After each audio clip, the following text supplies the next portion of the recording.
Alors bonjour à tous, donc dans cette vidéo nous allons voir comment nommer les cétones et comment reconnaître une cétone. Alors une cétone c'est une molécule qui contient une double liaison CO et qui a la particularité au niveau de la double liaison CO, il doit y avoir deux chaînes de carbone de chaque côté, obligatoirement. Il ne peut pas y avoir de H, il faut obligatoirement avoir deux chaînes de carbone. Donc ici il y a bien C double liaison O, une chaîne de carbone, une autre chaîne de carbone. Donc cette molécule est bien une cétone.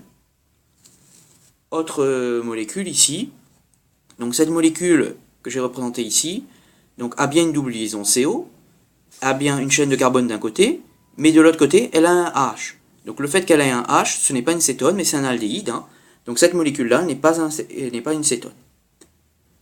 Donc on va passer maintenant à la nomenclature, c'est-à-dire comment nommer la molécule.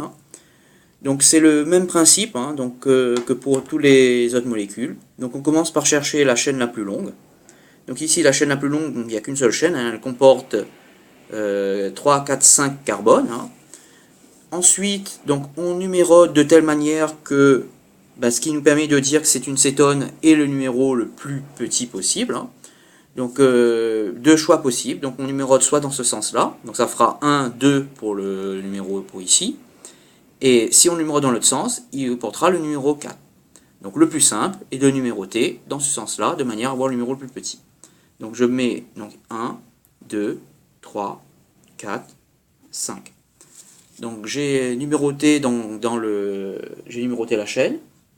Donc maintenant il va falloir lui donner un nom. Donc comme la chaîne comporte 5 carbones, donc c'est dérivé du pentane. Donc il s'agit du pentane. Et comme c'est une cétone, on va rajouter on à la fin du nom. Donc ici il s'agit du pentane, on, et il faut indiquer la position de la double liaison CO. Donc la double liaison CO est sur le deuxième carbone, donc il s'agit du pentane tiré de on. Donc pentane, 5 carbones dans la chaîne la plus longue, 2, la double liaison CO est sur le deuxième carbone, et on, c'est une cétone. Et comme il n'y a pas de groupe méthyle, on s'arrête là au niveau de la nomenclature. Alors on va voir un exemple un peu plus compliqué. Alors deuxième exemple, cette molécule, première étape, on vérifie que c'est bien une cétone. Une double liaison CO, ok. De ce côté-là, j'ai une chaîne de carbone. De l'autre côté, j'ai une chaîne de carbone. Donc il s'agit bien d'une cétone. Donc je recherche la chaîne la plus longue. Donc la chaîne la plus longue, c'est celle-là. Donc elle contient bien la liaison CO. Et je dois donner le numéro le plus petit à ce groupe-là. Donc je peux numéroter soit dans ce sens-là, soit dans l'autre. Donc je vais le numéroter dans ce sens-là de manière à avoir le numéro 3 pour celui-là, donc ce qui correspondra au chiffre le plus petit. Donc 1, 2, 3, 4, 5 et 6. Voilà, donc j'ai numéroté la chaîne. Donc il va falloir maintenant, alors il faut repérer aussi qu'il y a un CH3 ici, donc c'est-à-dire un groupe méthyle. Voilà, donc ici, comme il y a 6 carbones, donc il s'agit de l'hexane. Comme il y a une fonction cétone, donc c'est l'hexanone. Et comme la fonction cétone est sur le carbone 3, donc c'est l'hexane 3-one. Donc le nom de la molécule, c'est l'hexane-3-one. Une fois qu'on a nommé la chaîne principale, il faut regarder les substituants. Donc il y a un CH3 ici en position 5, donc il s'agit du 5-méthylhexane 3-one. Donc 5-méthylhexane 3-one. Alors on va voir maintenant quelques exemples avec des formules topologiques. Alors, molécule suivante, il s'agit de cette molécule qui est en formule topologique. Donc première étape, vérifiez bien que c'est une cétone. Donc ici on a une double liaison CO, une chaîne de carbone de ce côté-là, une chaîne de carbone de l'autre côté. Donc il s'agit bien d'une cétone. Donc on recherche la chaîne la plus longue. Donc la chaîne la plus longue, c'est celle-là. Et on la numérote de manière à ce que ce groupe-là est le numéro le plus petit. Donc il faut numéroter dans ce sens-là. Donc ici c'est le carbone 1, 2, 3, 4, 5, 6, 7, 8. Donc il y a 8 carbones. Donc 8 carbones correspond, donc le nom, donc ça correspond à octane. Donc il s'agit de octane on, parce qu'il y a une double liaison CO. Et il faut indiquer la position du groupe CO. Donc il s'agit de l'octane 3-on.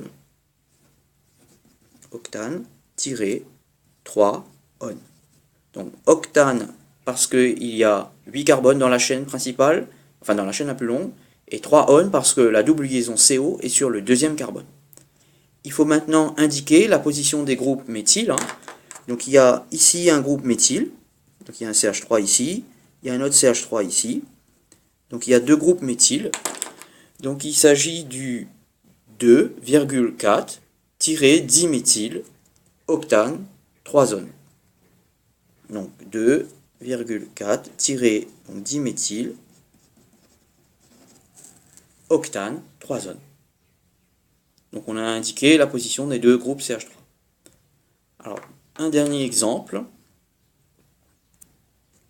Alors, un dernier exemple de molécule. Donc cette molécule ici qu'on a représentée, donc, en formule topologique, donc pareil, donc, on vérifie d'abord que c'est une cétone. Donc il y a une double liaison CO, chaque côté il y a une chaîne de carbone, c'est OK.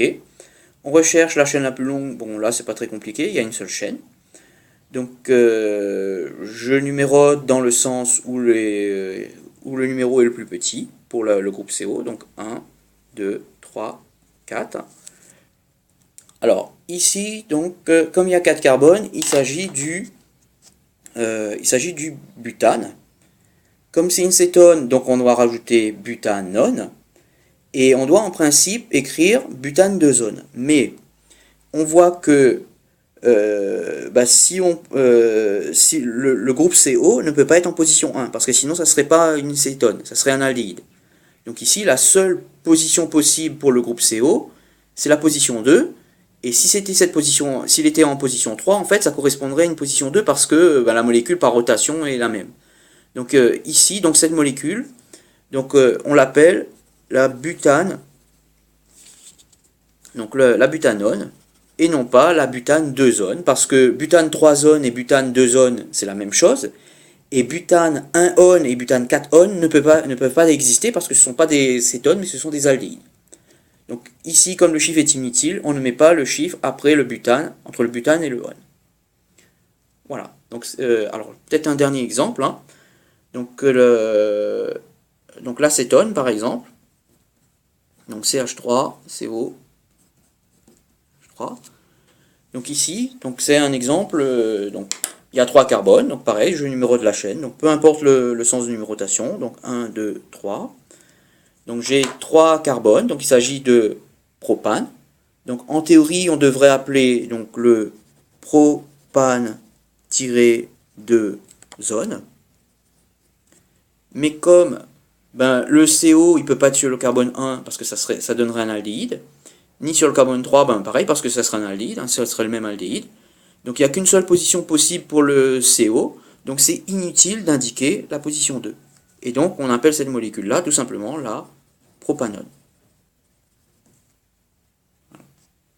Voilà, donc c'est tout pour les cétones.